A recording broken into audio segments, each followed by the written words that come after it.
Hi, I'm Jean Hillier and thank you for watching. And today I'm going to talk about feral cats. The border collie runs howling through the eucalypt forest, ignoring the calls of the woman who holds its leash. The collie falls to the ground, shaking and vomiting. Convulsed with screaming fits, frantic paddling and seizure, the dog collapses and dies. The previous day, on its regular afternoon walk through an Australian state forest, the dog had nibbled, investigating at the carcass of a raven. 2 days earlier, the raven had feasted on the carrion of a dead cat, who, in turn, had consumed a piece of kangaroo chicken meat laced with the lethal toxin 1080. The woman had failed to register the sign tacked onto a tree by the contractors to the West Australian Departments of Parks and Wildlife as part of its Western Shield baiting program.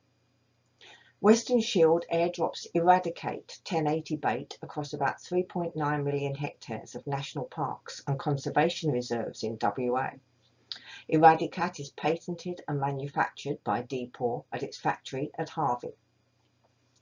Into the complex assemblage of dog, raven, cat, woman bait and its constituent elements, bait manufacturers, contractors, civil servants, etc., etc., we should add the Australian Pesticides and Veterinary Medicines Authority, whose 2016 review of 1080 ducked the issue of animal humaneness, and I quote, as not a specific criterion in the AgVet codes.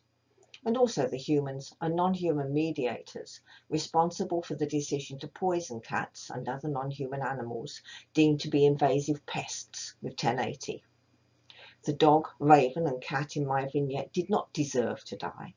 The cat and raven, though perceived as pests, were not evil. They were just hungry creatures whose home is in the Australian bush. They belong here. I explore the conservation biology practice of culling such non-human animals, and in particular cats in non-urban areas, as part of a drive to preserve an Australian environment in a condition, as far as possible, unaffected by colonisation. I briefly outline the deadly politics and economics of managing cats in ecologies of toxicity, which fold together humans, non-human animals, texts, poisons, and so on, where toxic materials and expressions mediate human, non-human encounters and influence practices of filicide and outcomes of trophic cascades. I developed the concept of milieu environmentalite and its recognition of independences of the human and non-human in ecological assemblages. A milieu environmentalite approach entails exploration of the conditions of possibility for non-human animals to live in their milieu, considering relationalities with elements such as habitat fragmentation, fire regimes, pesticide use, and so on. It recognises the full play of forces and their co-constitutive complex relationalities, and affords potential for non-toxic biopolitics which relocates power to within the subject. Enactment of the Commonwealth Endangered Species Protection Act in 1992 generated a suite of threat abatement plans, or TAP, including one for feral cats in 1999. The 1999 TAP emphasised the importance of humaneness, represented as a quick death. Publication of papers in 2010-2011 by authors from academic and conservation biology organisations began to argue a case for links between cats and extinction processes. The Australian Wildlife Conservancy's feral cat strategy called for, ideally, the eradication of feral cats, and that was in 2012. Cats are regarded as trash animals, disposable life, who do not belong in the particular perspective of human views of the Australian landscape. The Action Plan for Australian Mammals 2012 identified that across threatened and near-threatened terrestrial mammal taxa, the most significant threats are predation by feral cats, inappropriate fire regimes, predation by red foxes, and habitat loss and fragmentation. Yet it is humans who are ultimately responsible for altered and inappropriate fire regimes, habitat loss due to overgrazing and pesticide-laden agricultural cultivation, plus fragmentation due to urban sprawl, in addition to the introduction to Australia of cats as rodenters and red foxes for sport hunting. The 2015 TAP documents draw substantially on this action plan, repeatedly emphasising that feral cats have, and I quote, severe to catastrophic effects on native fauna, where native species are those present in Australia prior to European colonisation. In these geographies of human imagination, cats conflict with human ideas of what nature should be, or was at one time. Cats carry the myths, symbolisms, stories and violences of human history around the world, but are subject to special hatred in Australia. Action is taken accordingly. The threatened species or strategies, or TSS, top priority action is the eradication of 2 million, 10% of feral cats by 2020, including complete eradication from 5 islands and best practice control across 12 million hectares of land. Feral cats were declared a national pest at the 2015 Threatened Species Summit. Ecologies of toxicity fold together practices in which humans, non-human animals, texts, poison and so on encounter each other with lethal effect. The Action Plan for Australian Mammals 2012 listed known species, extinct and extant of mammals, assigned them a conservation status, identified, scored and ranked the threats to the taxa based on material evidence of published papers, personal communication and logical supposition, including the examples you can see here summarised on the PowerPoint. Cats are guilty by implication. An estimated 15 to 23 million cats across Australia predate a projected 164 billion native animals a year, that's ham. However, it's not possible to calculate either the number of cats or their predation rates accurately. Both tend to be modelled on extrapolation from small areas. New data, Legg et al., suggest a non-domestic cat population of between 1.4 and 5.6 million, some 18 million animals fewer than previously estimated, while published images you can see on the PowerPoint of a cat's stomach contents of at least 50 whole mammals and reptiles, according to Borschmann and Carlisle, were later retracted as being the stomach contents of over a dozen cats. Data are no better than guesses. New estimates are frequently lower than previous ones, raising the 2 million cull target from 10% to potentially over 50% of cats. Such data are a reason why the TAP emphasises the importance of community education about cat impacts and persuasion of the need for lethal control. The TAP notes, quote, an effective communications campaign will be essential to gain public acceptance of baiting using agents formerly considered off limits, such as trojic toxins, and to ensure the political will such a project requires. From Reed, Mosby et al. As such, the practical guide to behaviourally effective communication for invasive animal management argues that a strategy must increase people's awareness of the problem and engage their emotions. You can see that various people have used a lot of rhetoric about cats. Stripping away the cuteness from cats, which people know as pets, is an important precondition for public acceptance of lethal control. Graphic images, as you can see on the PowerPoint, are advocating as having particularly strong impacts. A predetermined solution thus becomes, in the guide's words, the right thing to do. The public attunement strategy has been highly successful for the scientists and government. Their arguments have gained traction. Cat hating is now fashionable. As the then WA Environment Minister commented, we won the public debate. The development of destructive control of vertebrate pests has usually focused on their lethality to the pest and cost effectiveness. The toxin of preference in Western Australia is 1080. DAFWA, the government agency, argues that 1080 baiting strategies are the only viable strategies available for broadacre control. Unfortunately, many carnivores, such as crows or native cats, are susceptible to 1080, and it could be argued that several crow species have suffered more damage from consumption of 1080 bait than from cats.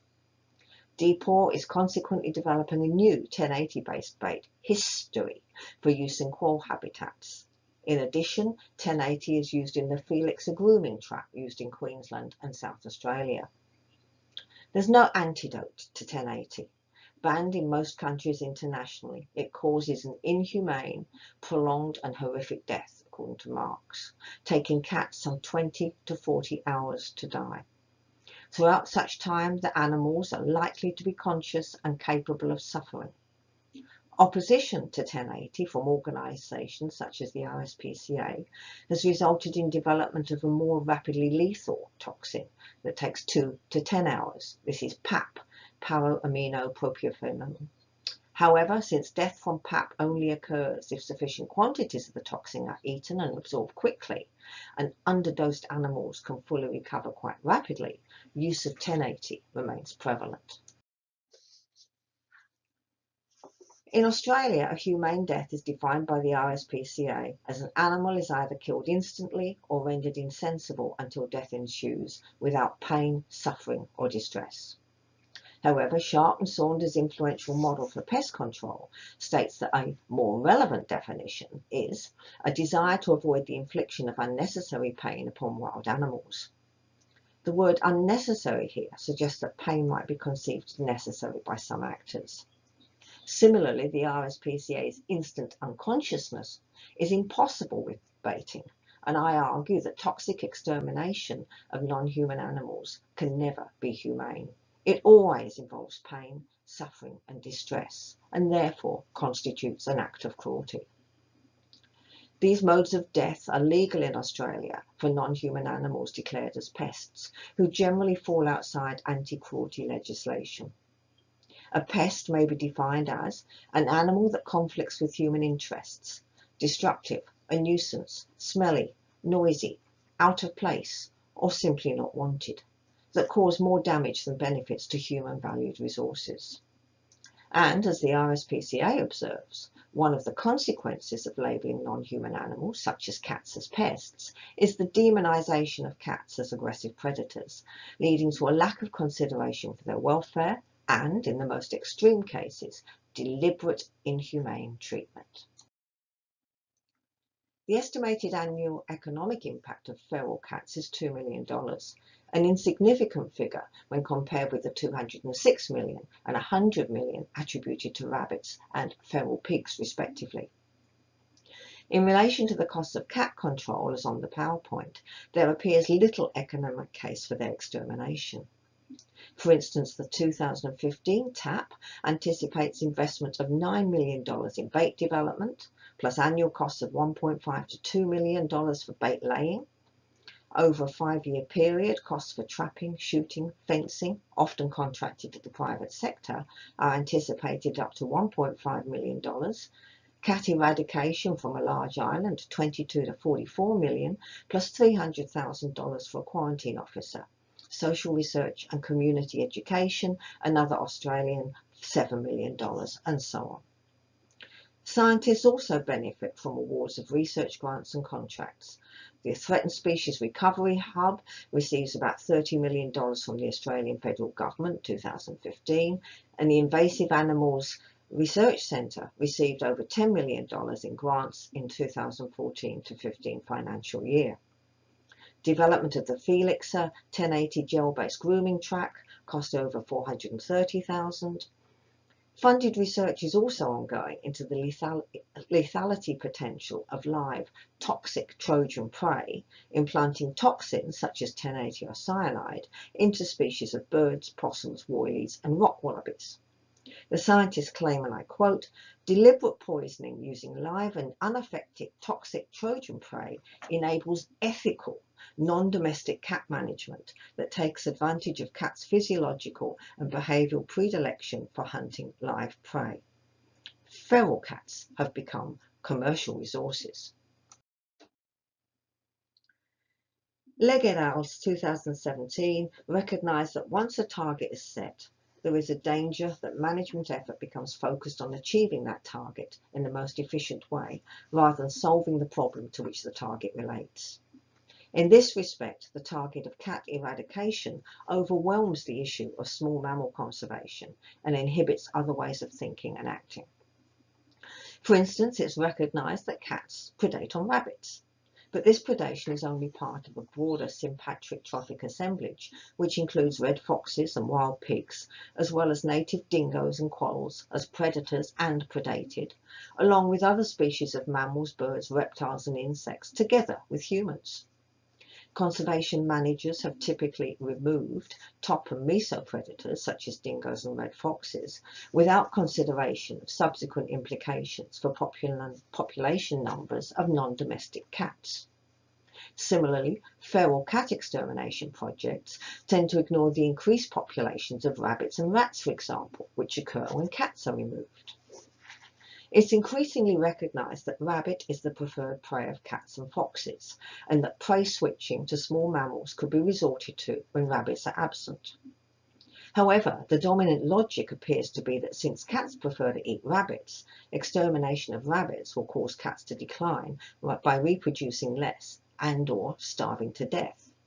This logic, however, ignores potential for prey switching to small rabbits and reptiles. Rather than engaging in exterminations of healthy non-human animals, I suggest that practices of Foucauldian-inspired environmentalité could offer much potential. Such practices would bring action to bear on the milieu rather than on individual non-human animals. A milieu is a nexus of knowledge formation and power tactics. It includes economic, social, political, as well as environmental elements. It's therefore both a spatial environment and a medium of action. It would be a space inhabited, rather than simply occupied, see Barua et al., by a multiplicity of species, including cats, foxes, dogs, rabbits, pigs, other mammals and humans. Practices of environmentalité would be concerned with understanding that non-human animals are active home and place-making actors, and that macro and mesopredators regulate the ecosystem and would act with the relational spaces of the milieu or life environments of the animals. Improved fire management, learning from indigenous practices, and broadacre farming methods could increase cover habitat for small mammals. More controversially to farmers whose crops they damage, perhaps rabbits and pigs could be left as diet for cats and humans, even exported as food.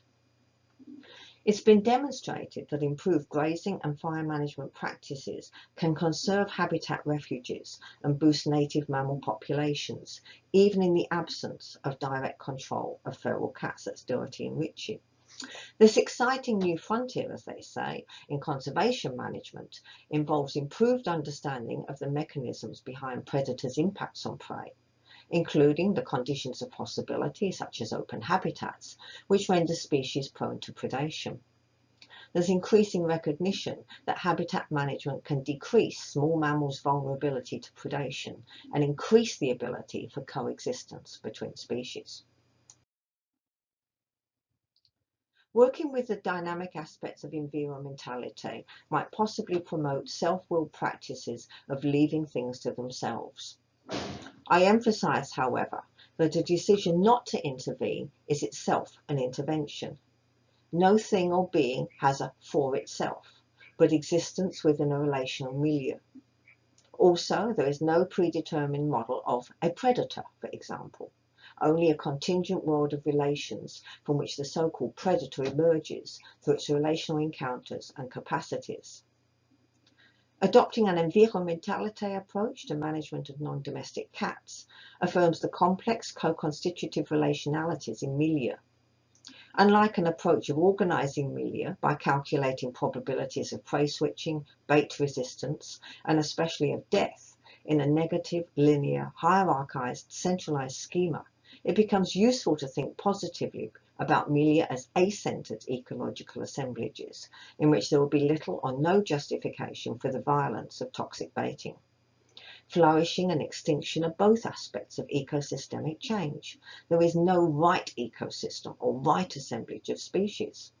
I'm somewhat heartened by Legge et al.'s suggestion that it may be more beneficial for Australian biodiversity if relatively few feral cats are, I would say, removed rather than eradicated from small areas of high conservation value, while cats remain widespread and abundant elsewhere. In conclusion, I suggest a step back from regarding non-human animals such as cats as essentialist entities, species and pests, and instead to consider the unique composition of their individual states and the milieu in which they live. A milieu environmentality approach would decenter specific non-human animals as the focus of conservation biology, whether currently declared as pests or native mammals deemed worthy of conservation. These animals are not the centre around which the ecological assemblage turns.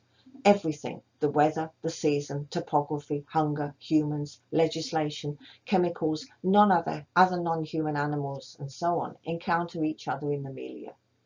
To focus on cats, or even a few species in isolation, risks a trophic cascade.